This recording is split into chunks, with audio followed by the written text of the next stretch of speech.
Pop artist and songwriter Sarah Reeves signed her first record deal at the age of 18. Since then, in addition to pursuing her own artistry, she has dedicated a vast portion of her career to writing songs for other artists, for TV and film. Her music has appeared in Disney Plus and National Geographic 6-part original series Welcome to Earth, starring Will Smith, Disney's Raya, and The Last Dragon international trailer. Promos for American Idol and UFC, and on television series across major networks like ABC, NBC, CBS, Fox, Hallmark, and Netflix, amongst others. And Sarah Reeves joins me now. How are you doing? Hello, what an intro. Thank you very much, and it's all true. It is all true. It is. You've been very much. busy. Very busy you have been. I have. I'm always on the go. Now, for listeners who are just discovering your music, when did you start writing and performing? Well, I started years ago. I wrote my first song when I was 15. I grew up in a musical family, and I actually had one of my best friends pass away when I was 15. Oh. I didn't know how to process, and I had never written a song before, but I played piano and I sang, and all I kind of knew was just, I'm going to just go and sit down and play. And this song came out, and it was my first one. And then I started kind of competing in songwriting and like the fine arts festivals and things like that. And eventually just like grew a passion and a love for it, and moved to Nashville and started doing it full time. So it's been a journey.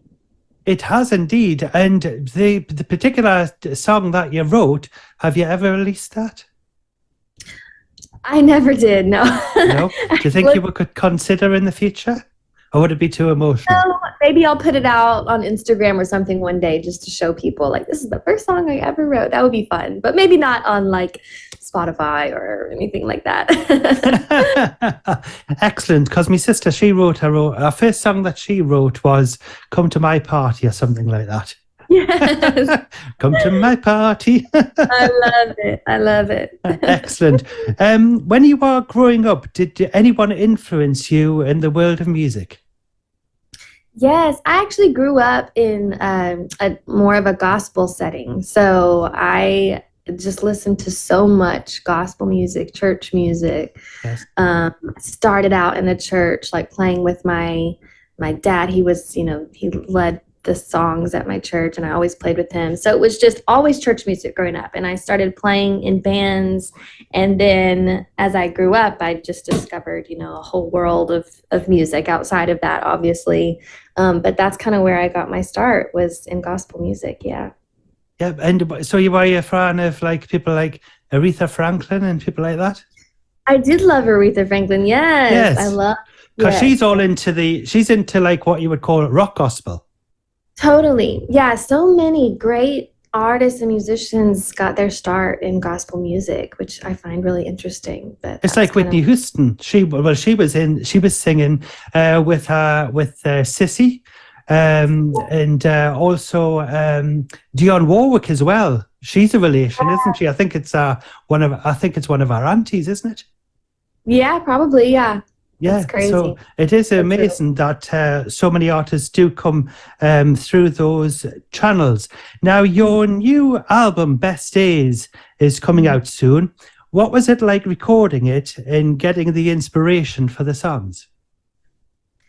It was so fun. I went out to Los Angeles, and I had three core people that I worked with on the entire album. So a Swedish couple named Anton and Isabella. They live out there in LA, but they're Swedish, and they kind of have this like different vibe about them that I love. And then a guy named Taylor Hill, and they all kind of wrote the songs with me and produced it. And I was also just going through like a big personal change in my life and just trying to like process all of that, and so I wanted to keep my circle pretty tight. But we just wrote so many songs, fun, up-tempos. We wrote some emotional ballads, like you're going to get so many different colors and flavors on this album, but it's all, authentic to me and my journey, and I had a lot of fun recording it. Fabulous. Now, the album Best Days features Get Back Your Fight, which is a fiery and dramatic track which tackles mental health and marks the first song written and produced solely by you. What was it like taking on that role and performing in the studio? And could you tell us the story behind the track, which has been inspirational? Yeah. So this song, actually, I had the album done, and this song was never a part of the plan. No. But this past year, like I said, went through a lot just personally and big changes, and I ended up moving. Actually, this room that I'm in right now, I've only been in here for about a year now. But I felt like I needed to just process a lot on my own instead of having people around. And I started out writing by myself, and I felt like I needed to go back to my roots of that and just kind of use music as my therapy. And as I started doing that, I was in here just like, I wanted to learn production. And so I watched so many different YouTube tutorials and called my brother, who's also an engineer and producer. And I'm like, how do you do this? How do you do this? And bought a bunch of plugins and really just like dove headfirst into making music and got lost in it. And in the meantime, my label, my team was like, we need you to post on, social media, TikTok, Instagram, every day. And I'm like, okay.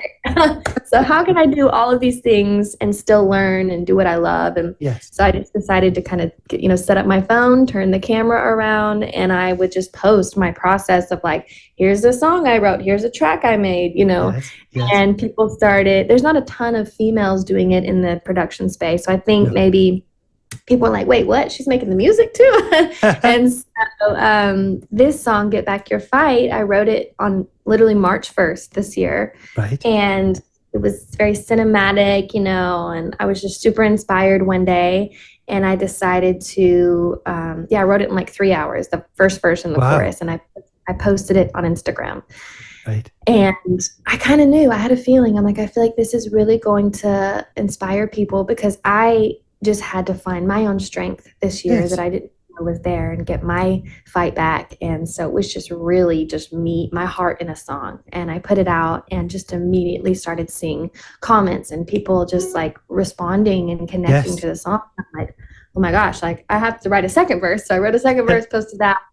And then my team was like, this is really, getting a lot of traction. And so we want you to finish this and put it out. And so this was like, well, thought about getting a co-producer, because that's all I've ever done, And then I was just like, you know what? No, I'm going to finish this myself and say that I could accomplish this and produce a track on my own. And so we released it, and I'm super proud of it, and I'm just really happy to have it out, and hopefully more people can hear it and connect to it.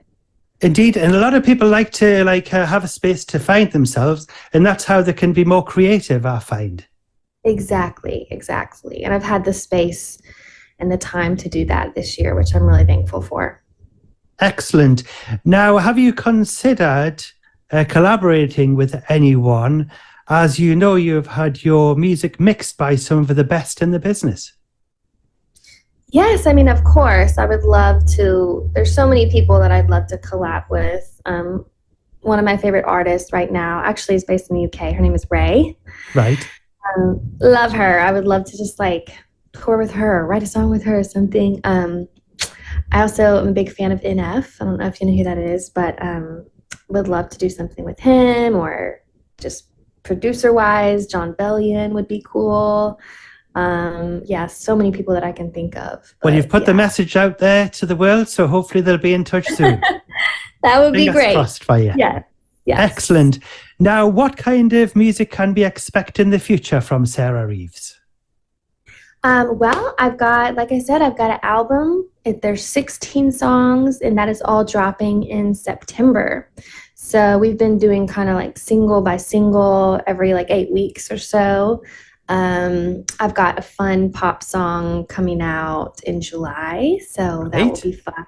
I think in July, maybe August, but maybe July. I don't know. The dates always change. But yeah, so I'm just super excited to get the next batch of songs out in the world, and keep up with me on Instagram and TikTok, because I'm always posting just new songs that I'm writing this year too. So who knows? Maybe another one will go viral and we'll release that one too. Excellent. And will you be releasing any of these on vinyl? I hear it's 16 tracks. That's quite a lot to get on a vinyl record. Yeah, that's a lot. No, I don't know. Maybe I do have a Christmas album that is on vinyl. Well, So, would you believe this? This is what I was actually going to say. Have you any future projects that you can tell us about? And by the way, I had to say this from the heart here. I absolutely loved your More the Merrier album. And I played it loads on the radio. You did. Thank you so The much. Merrier. Every single track on that album Oh is my goodness. absolutely amazing. And I'm sure you do My Favorite Things, which is from, see, I have heard the album. I'm not just making it up. You have. My Favorite Things from Sound of Music. Exactly, which is one of my favorite movies. Oh, well, thank you for playing it and listening to it. No problem. I'm adding another song to it this year, maybe two songs. Excellent. So, but yeah, I wanted to keep it in that like jazzy, traditional, like Christmas is a genre. So that's kind of separate from my pop stuff. But I just was like, if I'm going to do a Christmas album, it's going to sound like Christmas, traditional. And it certainly does. And it's going to definitely stand the test of time, because now Mariah Carey's Christmas album is to one side. Yours is on the turntable straight away now. I love that. Thank you so much. So yes, I cherish that copy. I've still got because I was sent her one, and it's beautiful. Oh, you'll have to get a copy. All those people listening and all those people watching this video, you'll have to get a copy of it. I highly recommend it. Sarah Reeves, The More the Merrier. Exactly. Right. Have you bought a vinyl record, by the way? And if so, what is your favorite? Oh my goodness. I feel like vinyls, yes, I have a lot of vinyls, but I really bring them out at Christmas time. That's Is there more any particular one that you like, that you would go straight for? Frank Sinatra probably, or like Bing Crosby, like all the like classics. Yes. You know, those are my go-tos. I don't know, there's something about it on vinyl that just makes it feel so like cozy and nostalgic. It does, yes. Whole, like, yeah, just Ella Fitzgerald. That's kind of my that kind of thing. Yeah, I like that as well. Absolutely beautiful. And I also have like newer stuff as well, like John Mayer on vinyl and yes, things like that. Yeah, which I love. Lovely. Well, finally, the time is up. So I would like it, if it's all right with you, for you to introduce your new single. Yes. Well, this song is my newest release, and I'm very proud of it. It is called Get Back Your Fight. I hope you love it. Thank you so much, Sarah, for joining me. Thank you, Phil, for having me. No problem. Take care. The rest of the day. All right, you too.